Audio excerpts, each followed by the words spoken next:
So anyway, the New York Times yesterday caught your fancy. It made me very sad. The front page, it's called Bilking the Elderly with a corporate assist. Ooh. And there's a 92-year-old guy on the front, Richard Guthrie. Richard Guthrie. 92. 92. He's from like Iowa. He's like a World War II veteran. And they talk about how these dirtbags operate like, and they troll for old people on these lists. There's a company called Info USA, and like when you sign up for like these lotteries, these sweepstakes and stuff, they file your information, and old people, they actually put them out on lists, and the lists are called like elderly opportunity seekers and suffering seniors, and they sell like 2 million names to these opportunistic companies who are going to try to rape these people of their life savings. And this old Richard Guthrie, it's surrounded by his Purple Heart medal, photos of his 8 children, and mementos of his wife who was buried 9 years earlier. Oof. The telephone rang day and night. I'm sure he filled out everything. Did. And after criminals tricked him into revealing his banking information, they went and raided his account. And he goes, "I loved getting those calls," Mr. Guthrie said. "Since my wife passed away, I don't have many people to talk to. I didn't even know they were stealing from me until everything was gone." Oh. I wanted to laugh at him, but I couldn't even laugh at him. I'm like, how sad is that? Poor old codger. He loved those calls. Like, I get a telemarketer call. I want to throw the phone. So he lost all his money and he didn't get any action? Because I like the other story where like some young broad. Yeah. A young broad, befriends some old codger in the neighborhood, and she knows he's got some money, and she pretty much starts doing all sorts of fine things for the gentleman. Yeah. But she's also milking him for everything he's worth. I could fall for a dame like you. Could you, Gramps? And then, then someone has to tell him that it's all a scam, and most of these guys are bummed out in the end, but a lot of them are like, yeah. I was at the last few years of my life anyway. How do these guys, though, because, especially a World War II vet like that, you see the old footage of them, and I don't know, what happens with age where you just kind of lose it? Because they look so sharp in movies and in documentaries. It's like, and there we were, raiding the island of Iwo Jima. And they talk to each other, and it's like, have a lucky. Yeah. And they're all sharp and smart and witty. And then they get old and just kind of, Oh, there's a picture of him up there. Oh, my God. He looks like the poor old guy. He looks like a turtle without its shell. Well, that's any old guy. And his pictures, there's like all his little knickknacks. And he's got bric-a-brac. And there's tons of pictures of, like, his family up on the walls. And he's just... That phone, you're right, must ring day and night because I don't fill out anything, and I get telemarketer calls. And if Donald Trump's friggin' Trump Marina calls me one more goddamn time, stop with the Trump Marina calls. I went there once and I didn't like it. Wow. And every time I pick up the phone, it's like, what's this? And it's like unidentified number, and I'll hit it, and there'll be a little delay. That way, it's a recording, and then. Hi, this is Donald Trump inviting you back to Trump Marina. It's like, oh, Donald Trump's calling me. No, it's a recording. And it won't stop. I went there once. Don't give me a number. I never give my number out. They're like, can we have a home number? I'm like, no, I'm moving. I don't have one. Yeah. I gave them my cell number. I give them nothing. Now they call my cell phone. And, by the way, Donald Trump got fired.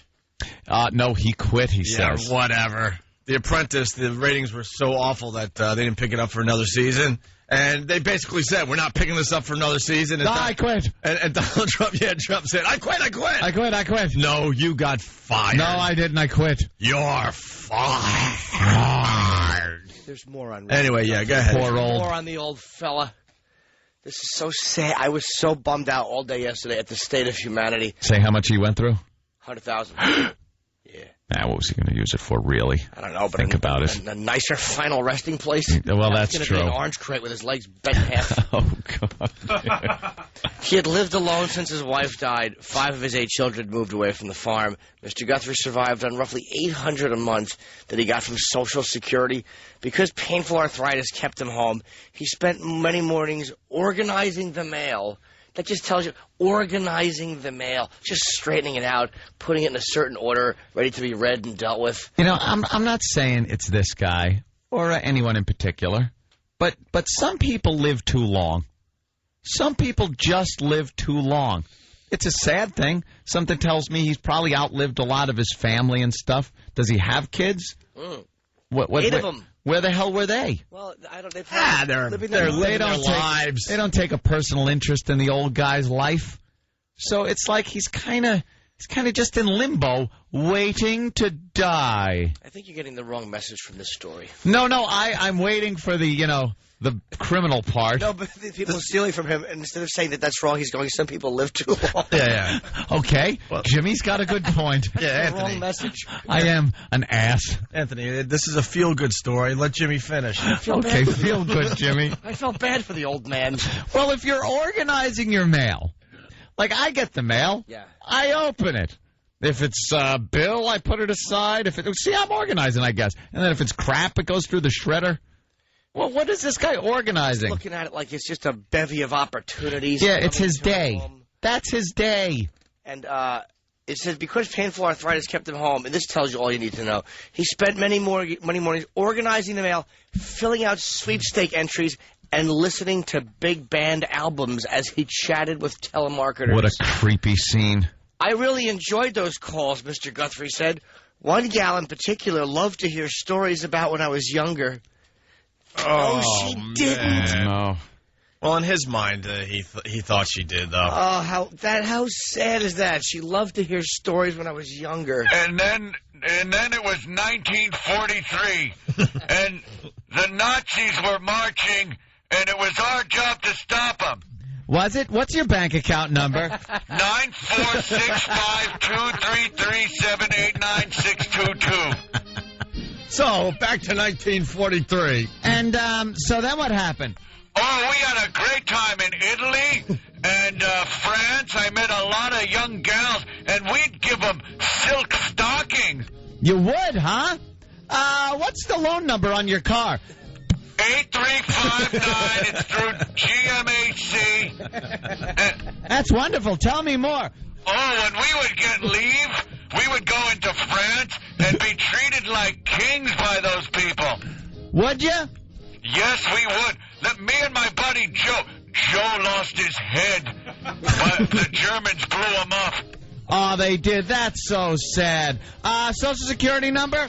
837-265-8229. Thank you. What else happened?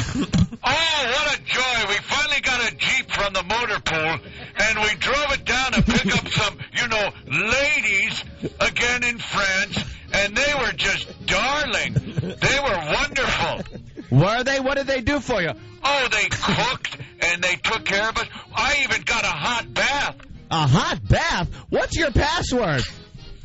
My wife's name, Mildred. Thank you. Oh. I gave a young French boy some chocolate, and he smiled at me. That's sweet. Yes, it was some of the best years of my life. That's wonderful. I love talking to you. It's so nice talking to you. Credit card numbers? 4104-3899-2684, and that little number on the back is 4441. Thank you. I'll call again tomorrow. Oh, please do. Where do you keep the spare key to your house? It's under a fake rock in front of my house. One of my 8 sons that never called me gave me that advice years ago. That's wonderful. Hey, what's the alarm code at your house? 88992. Well, I love the music. You hear the music in the back? yes, it's wonderful. What is it? Oh, it's Benny Goodman. It's fantastic. What kind of stereo do you have, and when are you not home? I'm home all the time. You want to come visit? No, but some friends will be by soon. There you go. Look, this is an answer to your question. Poor old I know, we just want someone to He talk just to. wants to talk. This thieves would call. Here's what they do, though. They pose as government workers or pharmacy employees, And they said that the Social Security Administration's computers have crashed, and prescription records are incomplete. Prescription records. Oh, no. So the payments and pills are going to be delayed, they warned, unless these people provide the banking information. Many people hung up. They said, but Mr. Guthrie and hundreds of others gave the callers whatever they asked. And here's what his answer was. I was afraid if I didn't give her my bank information, I wouldn't have money for my heart medicine. Oh, no. He was afraid he wouldn't have heart money. Okay, the old kicker ain't what it used to be. So I'll give you my banking and prescription card and everything info. You sound like a sweet girl. Do you want a Werther's original?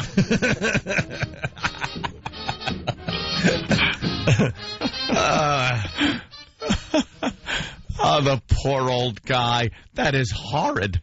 It runs rampant, though, man. Yeah, well, why don't we get into it after the break? You got more on the story? A bit more. All right, yeah, we'll continue with this a little bit and take your phone calls as well. An answer as to why. I have an answer as to why a lot of this happens. Very good. You're listening to Opie and Anthony. Our phone number, 1-866-313-FREE.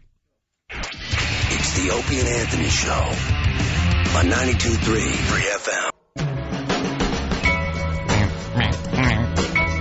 You're checking out the Opie and Anthony Show. Hi. Good morning. Little Jimmy Norton's got a little more on the old codger. I just wanted to finish up so people kind of wonder how do you let this happen when you're an older gentleman. Exactly. And I wanted the same thing, and it said that what happened was like a lot of times the bank tellers notice suspicious stuff, but he went to the grocery store a lot of times and discovered that he couldn't buy food because his account was empty, and he didn't know why, and he was afraid to ask for help. And he goes, I didn't want to say anything that would cause my kids to take over my accounts, he said. Oh, he wanted his independence. And a lot of times that's what they do. They prey on this fear that you have that you're going to be thrown into a nursing home. And they said frequently the victims are too distracted from dementia or Alzheimer's to figure out something's wrong. Oh. I just don't like the terminology distracted from dementia. Yeah, how do you even it's a distraction. Yes. Dementia. I see dragons. It's a distraction. Is that really a distraction? I think that's a little more than just a distraction, sir. It's a burden. This stuff happens all the time. These stories are they pop up from time to time. Like I said, I like the stripper broad that goes after the old guys and and takes everything they got in the end. Bilks. It happens with the old women too. You get young guys that prey on them, and I can't believe he's in love with me. Yeah, sure. Bye. Say goodbye to your cash. Yeah, but what a way to spend your cash at the end of your life. Yeah, well, you know what it is, though? Screw Junior, man. Some young broad in the neighborhood is going to take advantage of me and show me some stuff I haven't seen in 50 years. Yeah, I'm all in, man. If he got a little of that action, maybe he might consider it worth it. Yeah. But it seems to me, a few phone conversations, and he can't get his ticker medicine and his food. Oh. The last thing on this old guy here's what he said. It's lonelier now. I really enjoy when those salespeople call, but when I tell them I can't buy anything, they hang up. I miss the good chats we used to have. Chat. It's like they're not good chats. Do you not know by this point they were just babbling at you to get your money? Oh. Now I kind of stopped feeling bad for him by the end of the article. You know, when they call, I turned it around now. I found the best new gimmick for screwing with these people, and it's a lot of fun. Try this. There's a delay all the time now. When a telemarketer is calling, you pick up the phone, and they don't immediately go, hi. You hear this slight delay because they use this new computerized system so they don't have to sit there waiting to see what phones pick up. So there's a slight delay. Your phone will ring. You'll pick it up. You'll hear silence, and then it'll click in, and you'll hear the guy start talking. Yeah. The second it starts clicking and you go, hi, my name is, and you say whatever your name, I'm from Time Magazine. Are you interested in buying a subscription at a new low rate? And the person goes, excuse me? Go, I'm selling Time Magazine. And it completely throws them off guard because they're calling you to sell you something. So you're making believe you're a telemarketer. I make believe I'm a telemarketer, and you bang right into it. Go right into it. It's hysterical. I use it all the time now. Could you tape these? I want to hear I wish I could, but, laws. No, I don't care for the radio. I just want to hear them? Yeah, well, true. Three of us will huddle like creeps in that little room and just laugh. It is fun. It's so much fun to do. Just nail them with whatever product you want. You're selling the Ginsu knife. I play the